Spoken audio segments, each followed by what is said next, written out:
In this video, I will discuss mistakes that I did that slowed my progress. Point number 1, diet. Diet एक बहुत important part है आपकी पूरी journey का। तो डाइट अगर आपकी प्रॉपर नहीं होगी तो आपको बहुत ज़्यादा सफ़र होगा अपनी पूरी जर्नी में। तो डाइट के कुछ पॉइंट्स है। पहला point, not eating enough calories for whole day.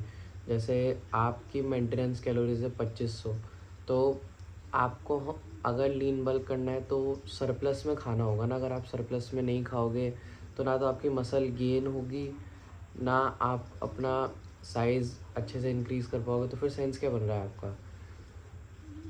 तो प्रॉपर डाइट के लिए आपको अपनी मेंटेनेंस कैलोरीज से ऊपर खाना होगा। 300 से 400 एक प्रॉपर ऑप्टिमल रेंज है जिसमें आपको खाना चाहिए, क्योंकि अगर आप एकदम से अपनी कैलोरीज़ को बम्प अप करोगे तो हो सकता है कि आपका कैलोरीज़ इनटेक बहुत ज़्यादा हो जाए, जिस चक्कर में आपका फैट गेन होना शुरू हो जाए।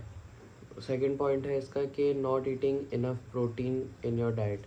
अगर आप अपनी डाइट में प्रोटीन नहीं लोगे तो जो एक सबसे इम्पॉर्टेंट पार्ट होता है ना मसल बिल्डिंग का, वो होता है प्रोटीन। अगर आपकी बॉडी में वो प्रॉपर अमीनो एसिड्स नहीं होंगे तो मसल कैसे बनेगी भाई। मसल बनाने के लिए आपको प्रोटीन तो खाना ही होगा। तो जो बहुत अच्छे प्रोटीन सोर्सेज हैं मेरे हिसाब से, एग्स, चिकन, दूध, पनीर, ये बहुत अच्छे प्रोटीन के, और इनकी बायोअवेलेबिलिटी सबसे ज़्यादा है पूरे प्रोटीन चार्ट में से। तो आप इन फूड्स पे ज़्यादा ध्यान देना बाकी फूड्स से, क्योंकि अगर आप अपनी कैलोरीज़ अच्छे से मेंटेनेंस के ऊपर खाओगे और इसके बाद आप कैलोरी सरप्लस में proper high protein diet follow करोगे तो आपका मसल गेन काफ़ी ज़्यादा अच्छा होगा। थर्ड सब पॉइंट है आपका low carbs in your diet. अगर आपकी लो कार्ब्स होगी, जैसे मान लो आप सोच रहे हो कि यार मैं मोटा हो रहा हूँ, या आप स्किनी फैट हो, जो मेरे पहले वाले वीडियो में मैंने डिस्कस करा था कि अगर आपकी बॉडी स्किनी टाइप में आती है तो आपको अगर ये लग रहा है कि मैं कार्ब्स छोड़ दूँगा तो मैं पतला हो जाऊँगा या फिर वो जो एक्स्ट्रा फैट है वो हट जाएगा, नहीं। अगर आप अपनी डाइट में से कार्ब्स हटा दोगे तो आपको पूरे दिन टायर्ड फील होगा, आपको काफ़ी लेथार्जिक लगेगा पूरे दिन। तो डाइट में कार्ब्स, प्रोटीन और फैट्स बैलेंस में खाना बहुत इंपॉर्टेंट है। फैट्स नहीं खाओगे तो आपके कार्टिलेज वगैरह को सपोर्ट नहीं मिलेगा, अच्छे से आपका टेस्टोस्टेरोन वर्क नहीं करेगा जितना ऑप्टिमली करना चाहिए। कार्ब्स नहीं होंगे तो आपको जिम में एनर्जी नहीं मिलेगी। प्रोटीन नहीं होगा तो आपके मसल्स अच्छे से गेन नहीं हो पाएंगे। वीडियो का सेकंड पॉइंट है too many sets and exercises in the gym.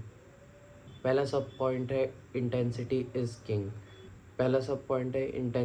Is king. मैंने जब अपना जिम शुरू करा था तब मोस्टली मैंने 1 साल तक यही गलती करी थी कि मैं इंटेंसिटी से ट्रेन नहीं करता था। मैं जाता था जिम में, जितनी एक्सरसाइजेज जितने सेट्स लगा सकता था उतने लगाता था। उससे क्या हुआ, कुछ नहीं हुआ। मेरी मसल्स थोड़ी सी हाँ डेवलप हुई, पर काश मैंने उस वक्त थोड़ा और मेहनत से कर लिया होता, थोड़ा और इंटेंसली कर लिया होता तो शायद मेरे पास आज ज़्यादा मसल मास होता।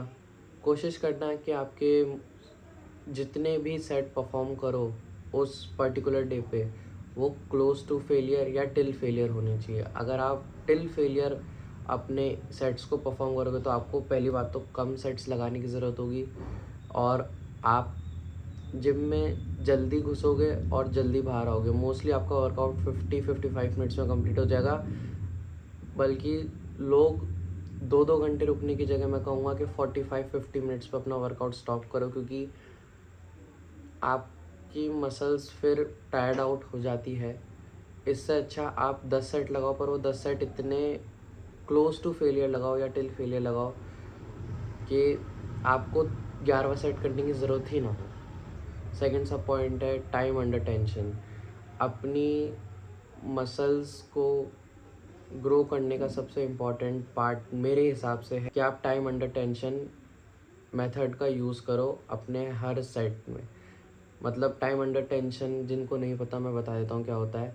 आप अपना सेट परफॉर्म कर रहे हो, आपने एक रैप में स्लोली उस वेट को कंट्रोल करते हुए परफॉर्म करना है। आप उसको टॉप पे लाए और अपने इसेंट्रिक में उसको स्लोली नीचे लेके जा रहे हो, उसको आप कहोगे टाइम अंडर टेंशन। जो वेट नीचे जाने का टाइम है और ऊपर आने का टाइम है, मसल उस वक्त जब टेंशन में है, जो उसको स्ट्रेस मिल रहा है, जो स्ट्रेस रिस्पॉन्स मिल रहा है, जो स्टिमुलेशन उसको मिल रहा है, उसको टाइम अंडर टेंशन कहते हैं।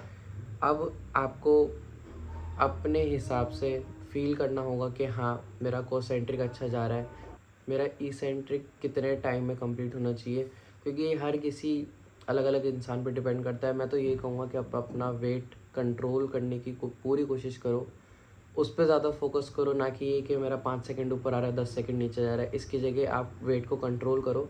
बस इतना याद रखना, नीचे ले जाते टाइम या पुल करते टाइम आप जब उसको दूर ले जा रहे हो तो आप प्रॉपरली स्लोली उसको नीचे नेगेटिव में लेके जा रहे हो। वीडियो का थर्ड पॉइंट है स्लीप। तो मैंने ये मिस्टेक बहुत करी कि मैं स्लीप को बहुत निगलेक्ट करता था। उस चक्कर में मैं पूरे दिन थका हुआ रहता था। मतलब मैं मेरी सारी वीडियोस में यही एडवाइस देना चाहूँगा कि आप जिम छोड़ दो, जिम मत करो, पर स्लीप को पहले प्रायोरिटाइज़ करो, क्योंकि अगर आपकी स्लीप ऑन टाइम रेगुलर नहीं होगी तो आप थके भी रहोगे, आपकी मसल्स भी अच्छे से बिल्ड नहीं होगी जितनी होनी चाहिए, आप काफ़ी ज़्यादा स्ट्रेस में भी रहते हो। पहला सब point, not sleeping on regular time. अगर आपका स्लीप स्केड्यूल ऐसा रहता है कि आप 12 बजे सो रहे हो, 10 बजे उठ रहे हो, अगले दिन 2 बजे सो रहे हो, 12 बजे उठ रहे हो, तो बहुत ही गंदा स्केड्यूल है ये। आपके सर्केडियन रिदम काफ़ी डिस्टर्ब होती है इसके चक्कर में। अगर आपकी सर्केडियन रिदम काफ़ी ज़्यादा डिसबैलेंस रहती है तो आपका पूरा दिन आपको पूरा दिन काफ़ी टायर्ड और लेज़ी फील होता है, क्योंकि सर्केडियन रिदम ह्यूमंस के लिए काफ़ी इम्पॉर्टेंट होती है।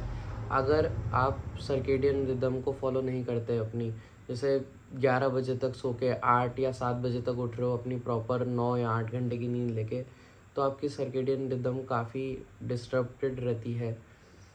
मैं तो यही कहूँगा कि अगर आप जल्दी मत सो, भले जल्दी मत सो, पर रेगुलर एक ही टाइम पे डेली सोना शुरू करो। 12 बजे सो रहे हो तो 8, 9, 10 बजे, जितने बजे उठ रहे हो 12 से 10 अगर कर रहे हो तो 12 से 10 ही रोज़ उठो। अगर आपको अपने अकॉर्डिंग टाइम सेट करना है कर लो, पर एक ही टाइम को रेगुलर डेज़ पे फॉलो करो।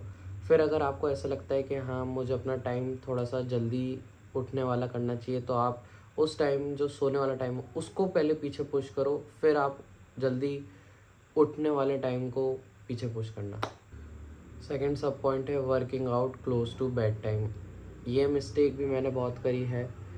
मेरे को रात को नींद इसलिए नहीं आती थी क्योंकि मैं अपने बेड टाइम के काफ़ी क्लोज वर्कआउट करता था। जैसे मान लो सोने से 3 घंटे पहले, 2 घंटे पहले मैं इंटेंस वर्कआउट करके आऊँगा, तो आपकी बॉडी उस टाइम पे रेस्ट स्टेट में नहीं जा पाती, क्योंकि वो काफ़ी इंटेंस वर्कआउट कर आई है और आपको मतलब रात को नींद नहीं आएगी। क्योंकि मेरे को जैसा लगता है कि आप लोग कैफ़ीन भी पियोगे, कैफ़ीन पीने के बाद आपका पक्का है कि कैफ़ीन के चक्कर में आपकी नींद बिगड़ेगी ही बिगड़ेगी।